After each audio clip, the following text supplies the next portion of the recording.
Balaban and Kat's house opens with pretentious festivities. Exhibitors Herald, August 29, 1925. Inaugurating what is undoubtedly the most pretentious celebration ever staged in connection with the opening of a theater, Balaban and Katz's new Uptown Theater in Chicago threw open its doors Tuesday noon to a waiting throng that immediately filled every one of the 5,000 seats of the new Wonder Cinema Palace.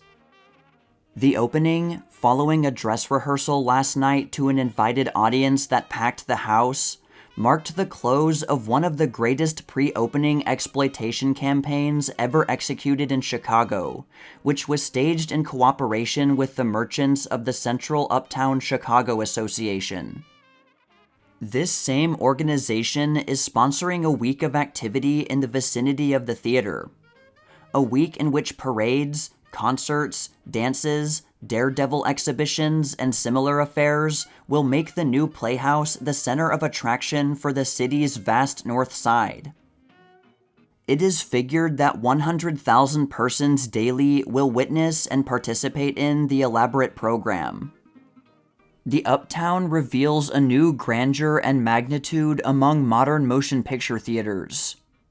Erected at a cost of $4 million, it is declared by many to surpass in splendor Balaban and Katz's famous Chicago theater. Among its outstanding features is the grand lobby fronting 60 feet on Broadway. The main entrance, spacious and imposing, runs 120 feet back to the main auditorium and connects with the foyer running through to Magnolia Avenue, making a lobby which is in reality 290 feet long. Backstage is a radio broadcasting station connected with station WEBH. The orchestra pit, hydraulically raised in full view of the audience during overtures, accommodates 60 musicians. The towers of the entrance rise to a height equivalent to 8 stories. Unlike other Balaban and Katz theaters, which are executed in French design, the Uptown is Spanish Renaissance architecture. The area covered by the theater, which is L-shaped, is 46,000 square feet. The opening film program, enthusiastically received by the audience, marked the Chicago premiere of the first national production, The Lady Who Lied, featuring Louis Stone, Virginia Valley, and Nita Naldi, and included a Felix cartoon and kinograms and international news. The overture of the Uptown Orchestra under the direction of Nathaniel Finston consisted of Capriccio Italien by Tchaikovsky. Jesse Crawford presided at the console of the Wurlitzer organ. Under Spanish Skies, a colorful Balaban and Katz stage production presenting scenes, singers, professionals, gypsies, and habanera dancers, was received with hearty approval. The Edgewater Beach Hotel Radio Orchestra proved a special attraction. Newspaper and billboard advertising featuring the slogan, "An Acre of Seats," was started several weeks prior to the opening.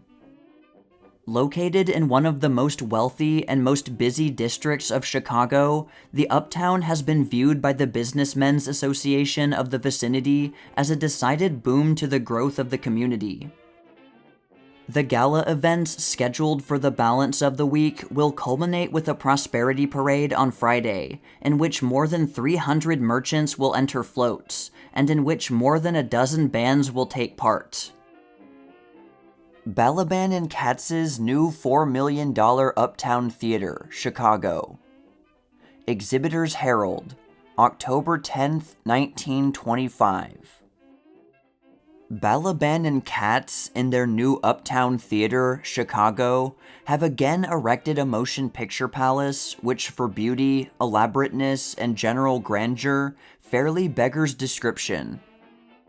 2 factors alone, the $4 million involved in its construction, and the fact that it has a seating capacity of approximately 5,000, convey an immediate idea of the immensity of the project.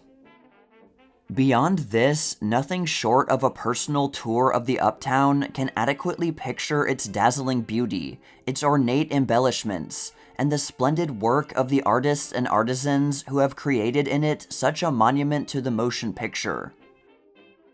Many of those who have visited the Uptown declare it passes the world-famous Chicago Theater, also owned by Balaban and Katz. In the design of the Uptown, Balaban and Katz and the architects C.W. and George L. Rapp have forsaken the French architecture used in the Tivoli, Riviera, and Chicago theaters for the colorful Spanish Renaissance. This is ingeniously apparent as one observes the colossal pillars that gleam with bright shields and deep, rich efflorescence, the velvet hangings and Spanish shawls, the magnificent mural paintings, the curved ceilings with their griffins, their heads of laughing kings, behind the charming little windows of Hispaniola that open on the great auditorium, the fanciful heads of Renaissance cupids, and many other subtle touches that, barring the necessary modern complex, makes the Uptown for all the world a vivid old Spanish castle. The Uptown covers an area of 46,000 square feet. Located near the corner of Broadway and Lawrence Avenue, the theater is laid out in L shape, with a huge lobby entrance on Broadway. This lobby, occupying 60 feet of frontage, runs back to a depth of 120 feet, and there connects with the foyer running through to an entrance on Magnolia Avenue, making the lobby in reality 290 feet in length. The pinnacled towers at the Lawrence Avenue entrance rise to a height equivalent to 8 stories.